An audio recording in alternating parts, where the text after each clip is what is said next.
Okay, Chris Speaks back with Brandon Moseley for our BCS State of Alabama podcast. We got GOP candidate Rodney Walker with us here today.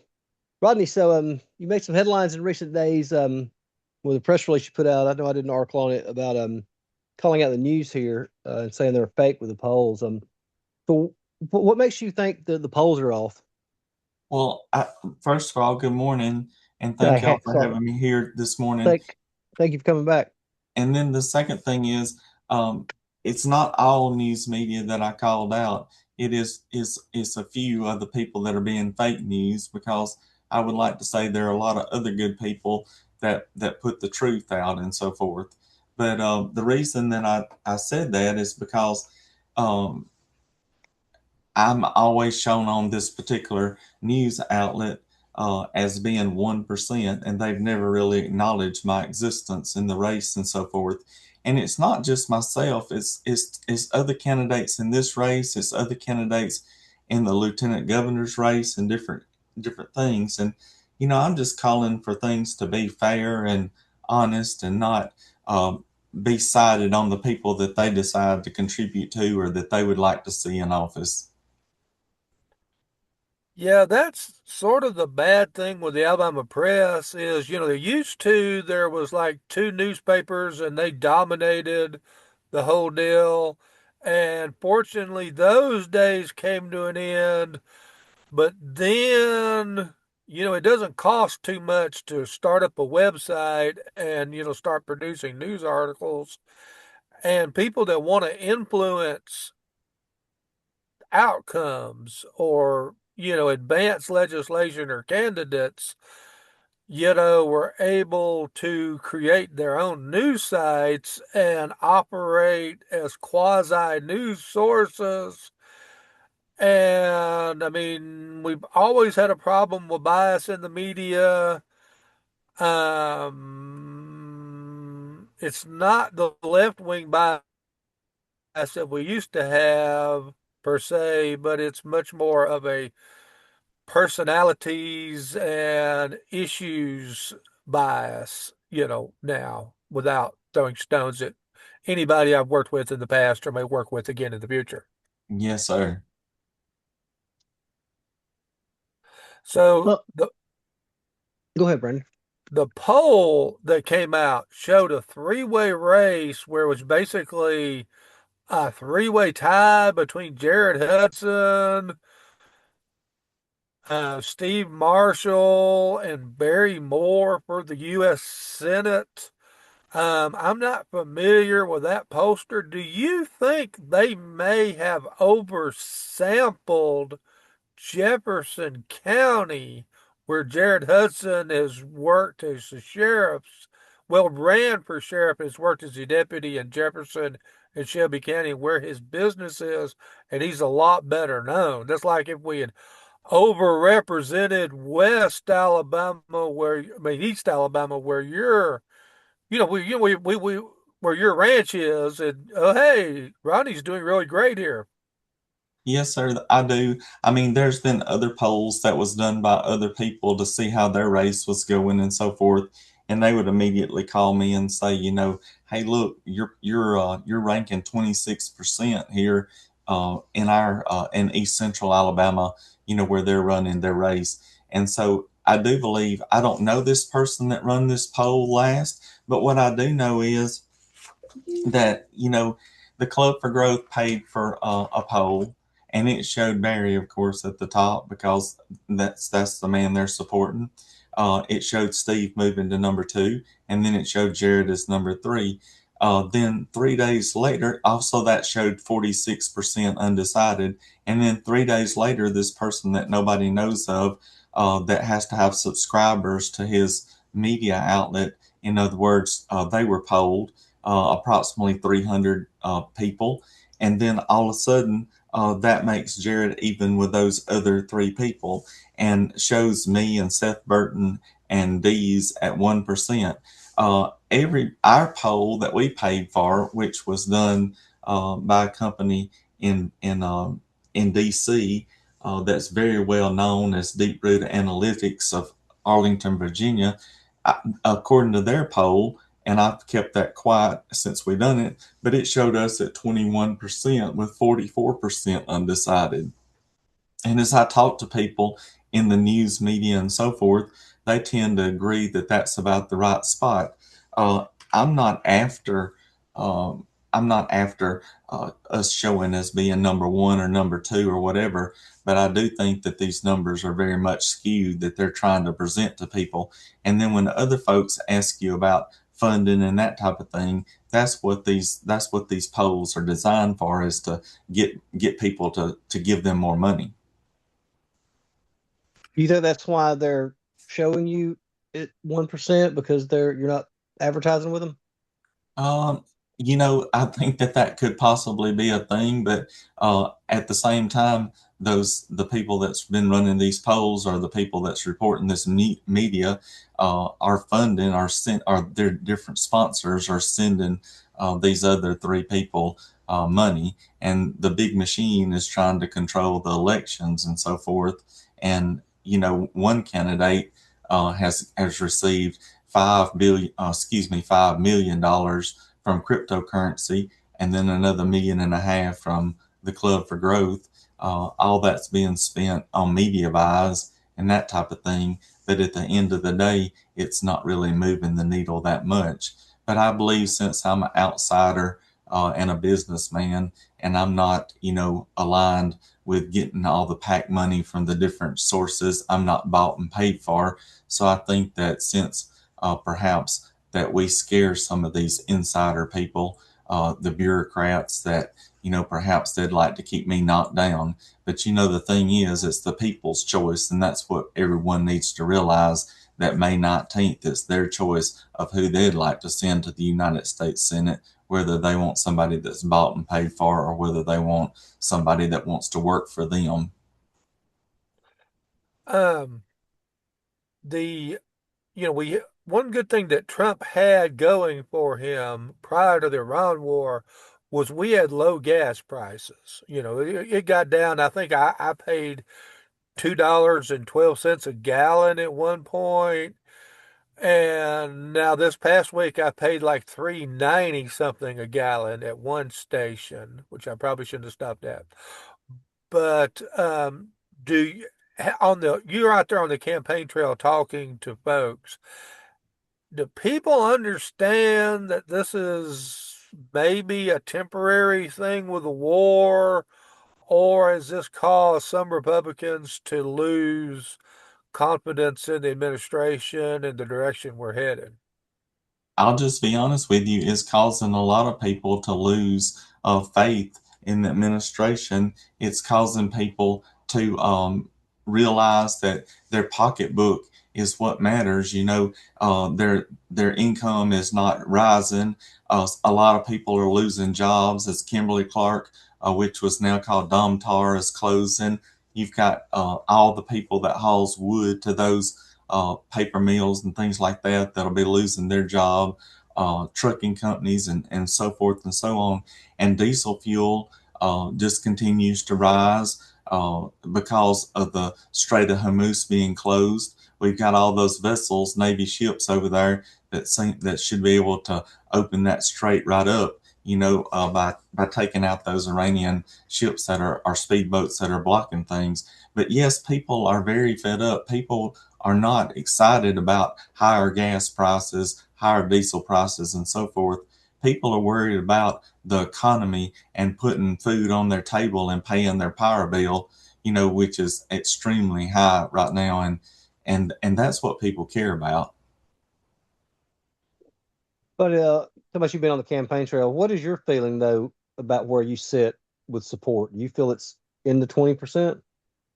I believe it's very much in the 21% range. I mean, as we go around and see people, and look, if you go to our website or if you follow us on Facebook, you'll see that we're out at least two places every day, speaking to groups of people, and our message resonates very well with people.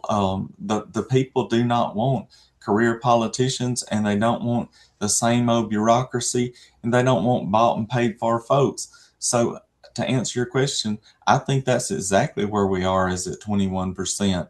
Uh, I'm not going to claim that we're the leader, but I think that we would be right up there at very close to the top, or in the top three, or if you even spread that out to four people, perhaps. But I do not think in any stretch of the imagination that we're at 1%.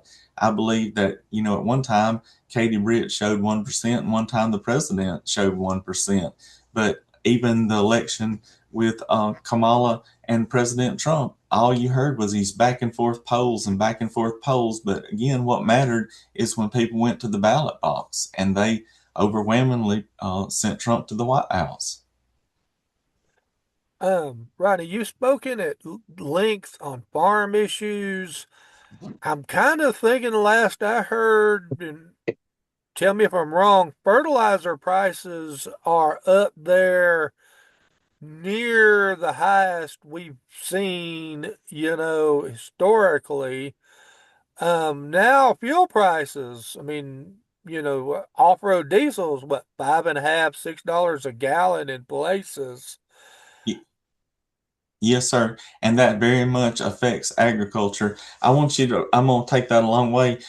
Fertilizer was as high as it's ever been this past year and so forth. It was $750 a ton. And now, at this time, the last I checked last week, it was $854 a ton.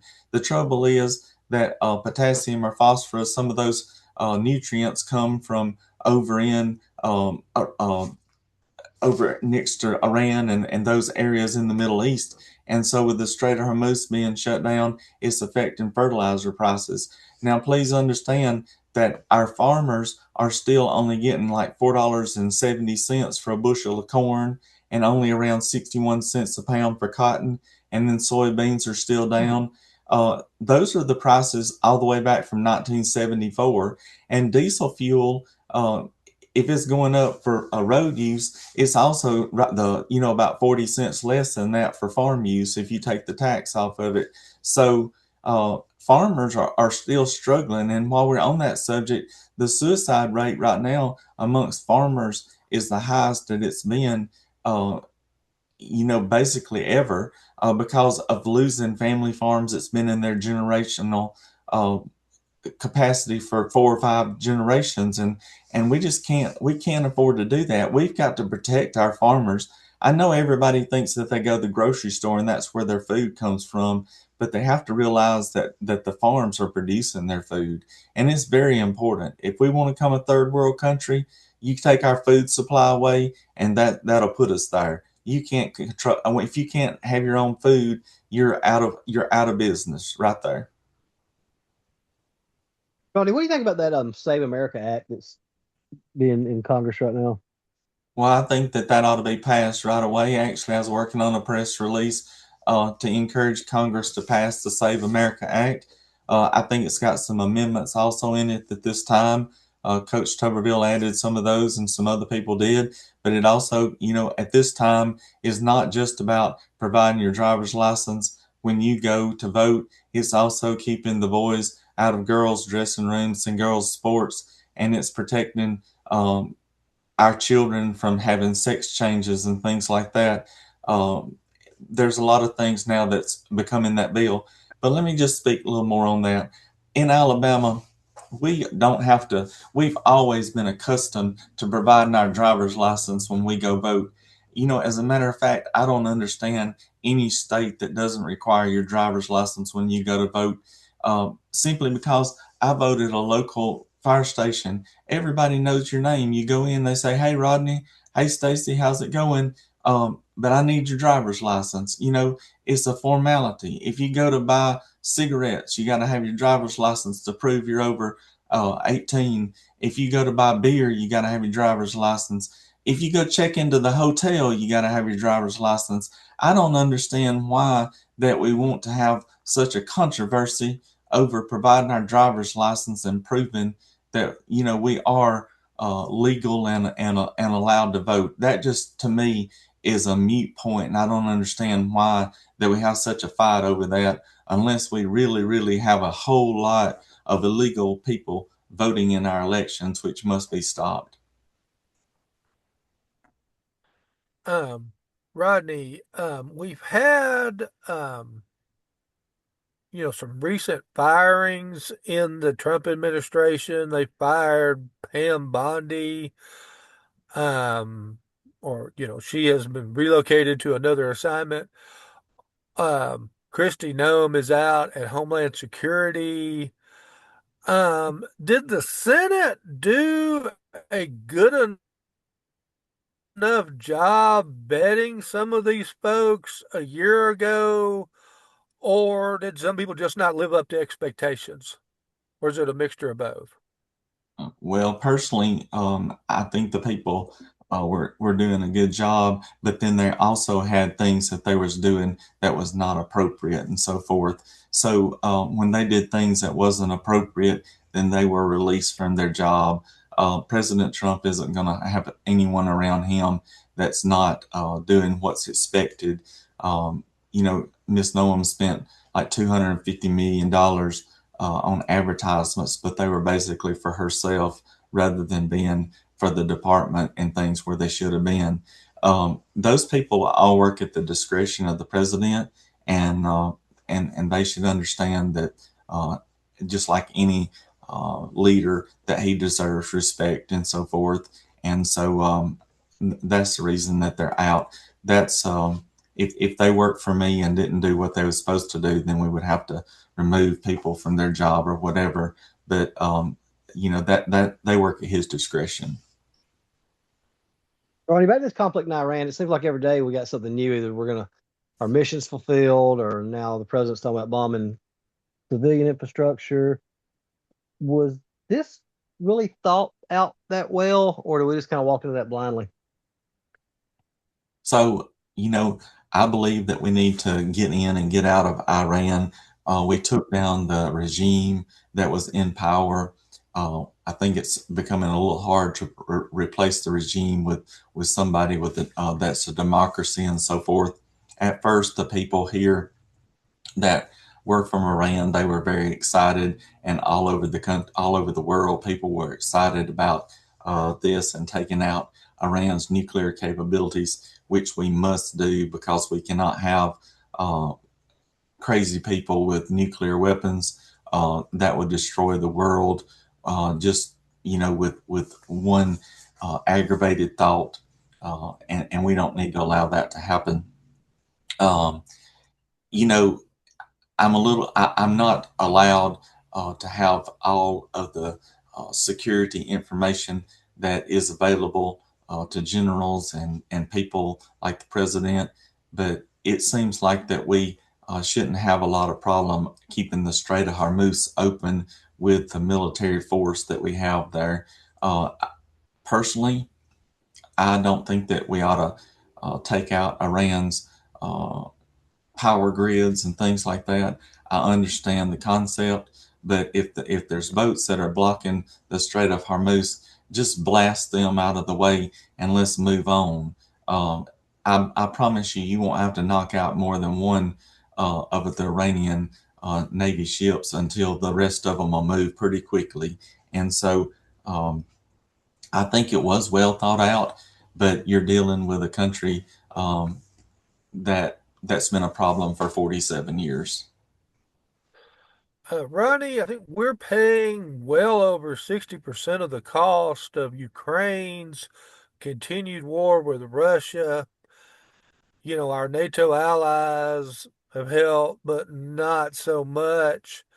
And here, with our Iran war, Spain won't allow U.S. flights that are involved in the war to use their airspace. We've had some problems with Italy and some of these other countries.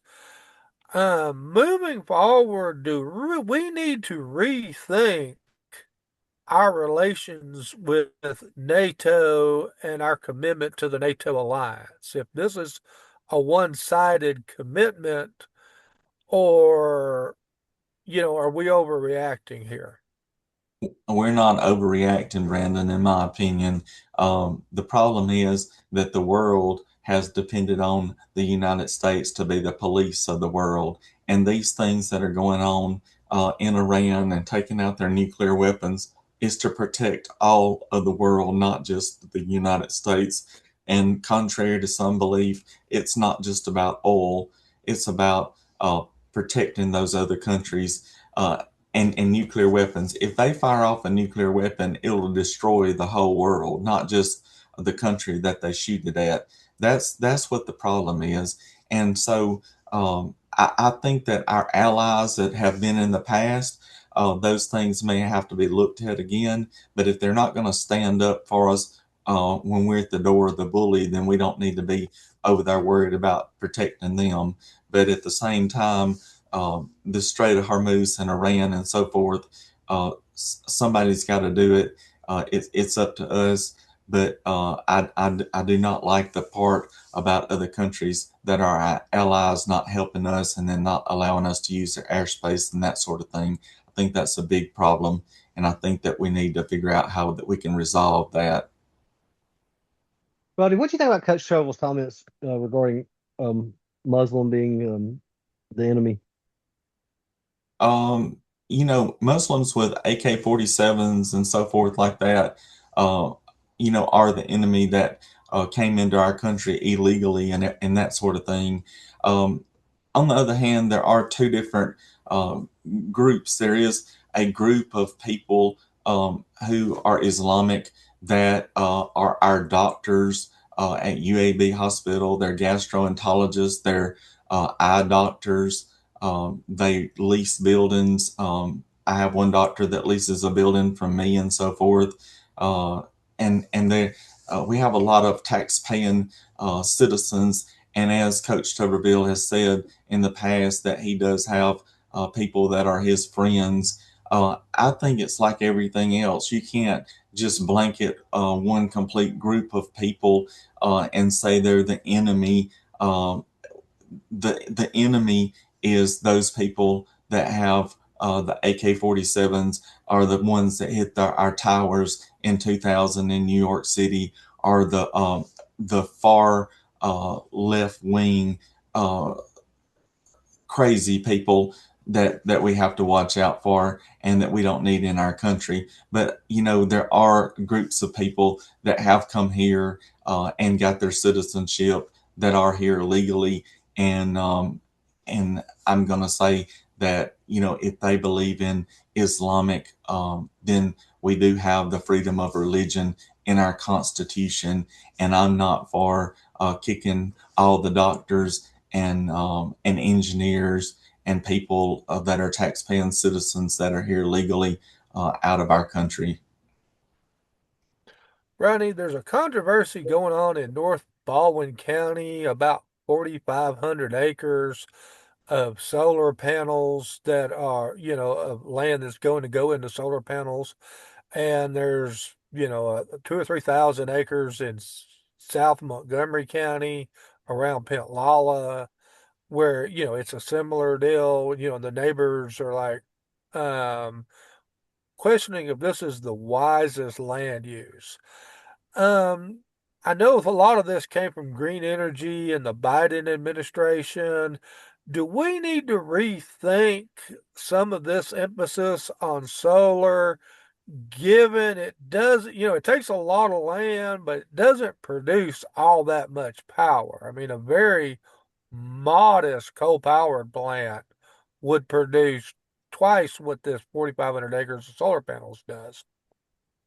So the place you're talking about to start with is in Stockton, Alabama. I'm familiar with that, and I'm also Yeah. familiar with Montgomery. They're building a new Meta data center there at this time. That's right across from the Hyundai plant. Listen, the Biden administration established these green initiatives, and there is a lot of money that was transferred, or people got grants and contracts to build these solar farms and that sort of thing. This is a complete waste of government money. It would not be done whatsoever if there was not tax initiatives for that. I promise you that it doesn't produce enough power that any of the power companies would sign off on or spend the money to do that if it wasn't for the tax initiatives. And it was somebody brought it to my attention the other day. that the Trump administration is carrying on those initiatives. I'm not sure about that, but I know that there was a whole lot of green energy initiatives in the beginning. While you're talking about this, I would like to say that coal is very clean, and our president spoke about clean coal. But right here in Alabama, we can produce a huge amount of coal in Walker and Tuscaloosa counties. There's just been a contract for 45 years of coal to be harvested in those areas that would be shipped overseas to other countries and so forth through the port of Mobile. But that could also be used. We have Miller Steam Plant, we have Wilsonville Steam Plant.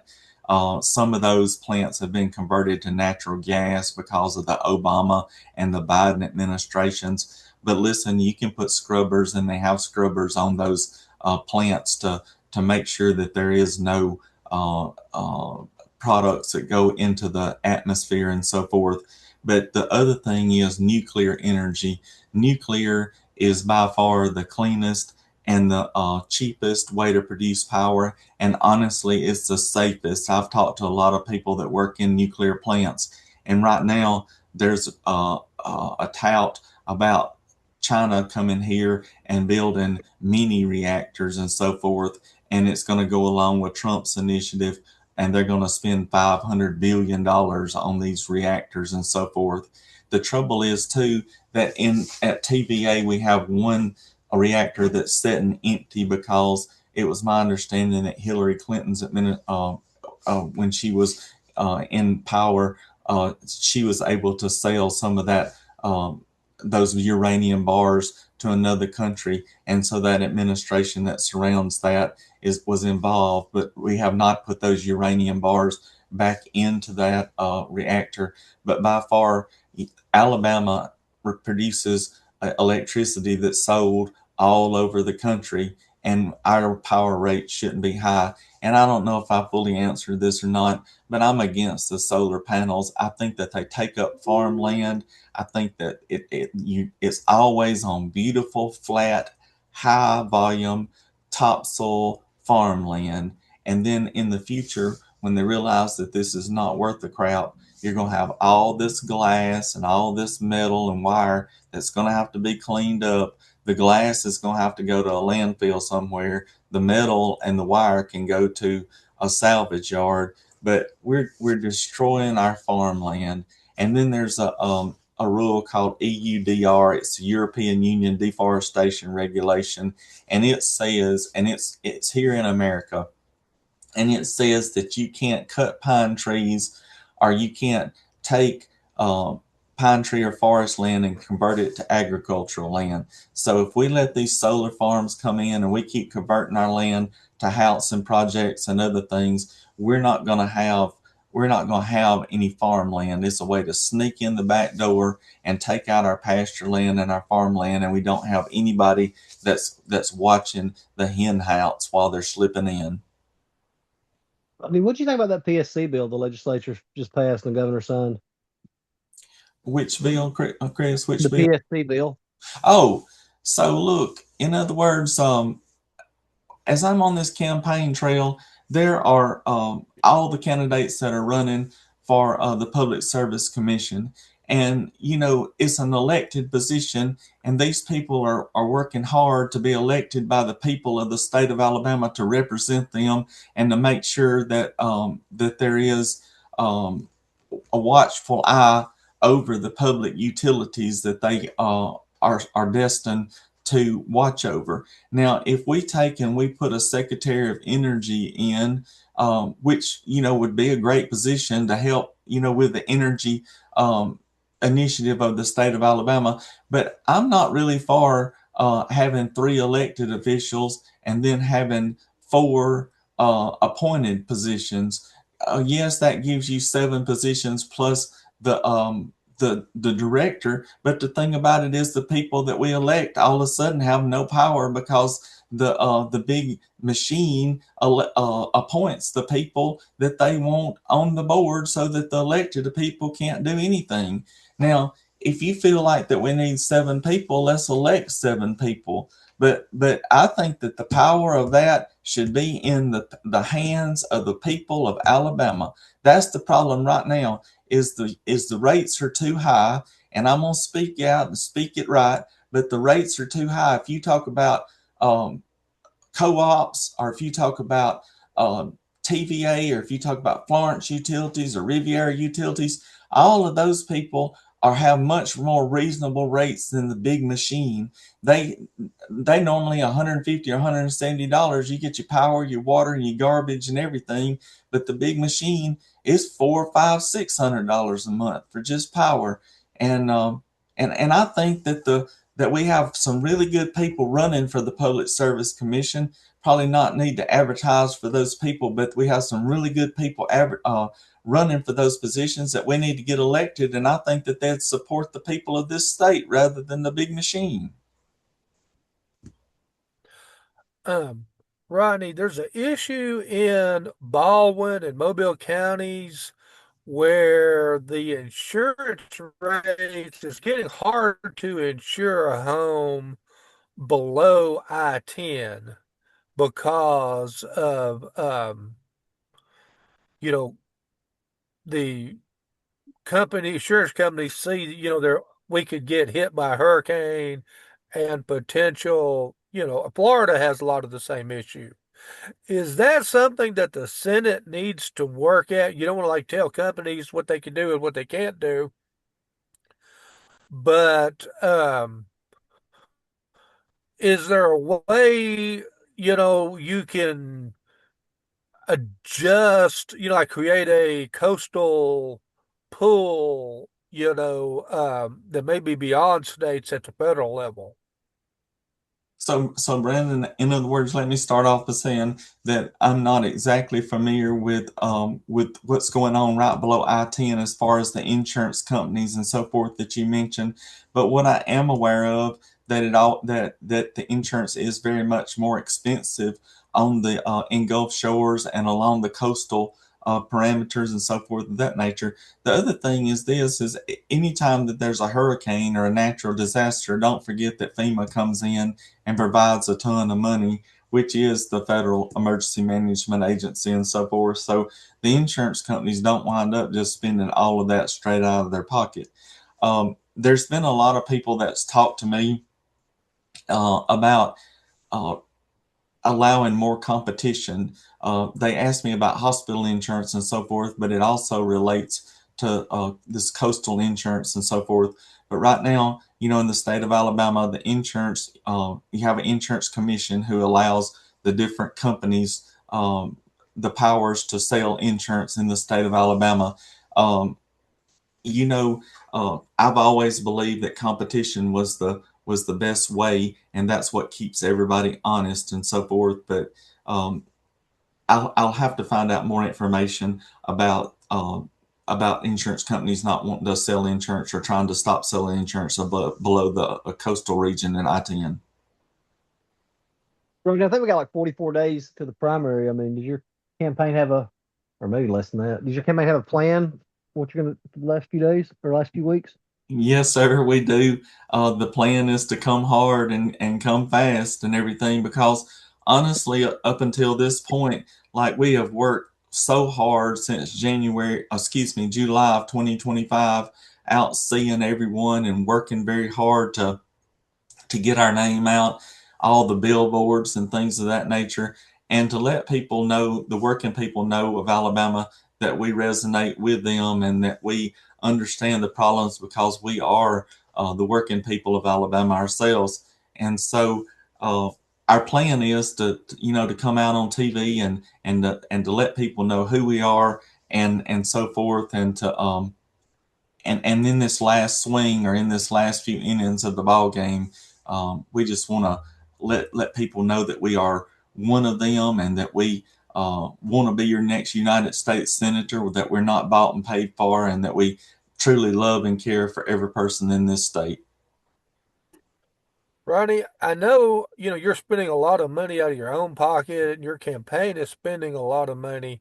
But if you look at what you've spent and what Barry spent and what Jared and Steve, and the other Senate candidates have spent, it's a lot less than what Durant and Katie Britt and Mo Brooks spent 4 years ago. Are you concerned that there's a lot of money on the outside of this race, from the big money players, in DC and, other parts of the country that might come in this race in the last 30 days to try to swing it whichever direction they want? Of course, if you get the money, I guess you'd be good with it. But, but is that a serious, a real concern? So, Brandon, just honestly, the DC advocates have already poured a bucket full of money into this race. You know, through I spoke about the cryptocurrency people and Club for Growth giving so much money to the Barrymore campaign. You know, now that's totaling about $6.5 million. You know, I don't feel like that they're going to just come in and dump 20 or 30 million dollars in this race before the primary. I think the people are waiting to see what happens in the primary, which is very hard for me and other people for that matter, because to be honest with you, all of us have kind of raised about the same amount of money on the local level and through our campaigns. Now, mine, I've loaned a lot of money or given a lot of money to my own campaign, but you know, Steve and Jared have not spent a lot of money, and I have spent. I've spent almost everything that we get in because I'm working hard with people, you know. So we've spent $615,000, and then we have some in our account. But you know, I feel like that money will come back in after the primary. Um, I would love for money to come to our accounts, but I'm not going to be bought and paid for. I work for the people of this state, and that's who I'll continue to work for. Um, I, I don't know, the needle's not moved very much on the Barrymore campaign with all that money coming in from those outside sources. I believe all the outside sources are sitting and waiting to see what's going to happen. And then the bad thing is everybody wants to bet on the winner. It's not like the Kentucky Derby where you go put your bets on the best candidate. If everybody's going to do that, they would see me as the dark horse that's the best candidate, and they would want to invest in me to make sure that I was there to help all the people. But at this time right now, everybody's sitting in the bleachers watching the race, and when it comes around the third turn, they're going to run out and try to drop their money on it, I guess.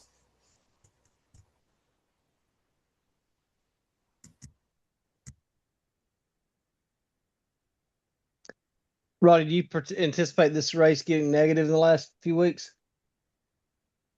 Um, yes, I've already seen that people are trying to get negative and so forth on it and that type of thing.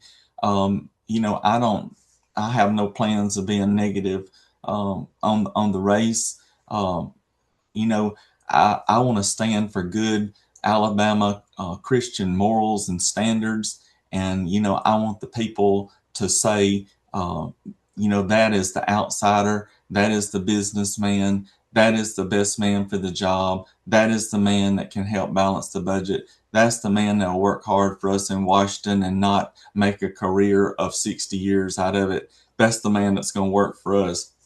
But yes, they're already slinging mud and so forth. It's it's just a strategic matter of the money that they're able to spend to sling mud and so forth with. And as Brandon brought out in this, there's not millions and millions and millions of dollars to spend, and I'm spending my money like a business person would, you know, to get the best bang for our buck. And look, I'll say it again. I love this state and I love all the people in it. And that's the honest to God's truth. And if those people want somebody to represent them and they want to change, they have the opportunity to do that. Ronnie, that's all I have. Unless Christopher's got another question he wants to No, ask. no, that's all.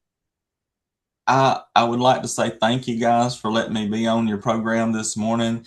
I appreciate both of you so much. I think that y'all are very awesome news reporters, and y'all do a great job on what you do, and you give everybody equal time, and I appreciate that.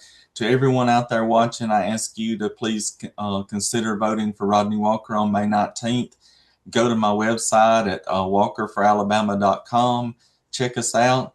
If you want to give us $25 or $30, drop it in there, because every single dollar counts. And guys, I know it's hard right now with gas prices, electric prices the way they are, and everything, but you just know it's appreciated. But the main thing is, I want you to vote for me on May 19th.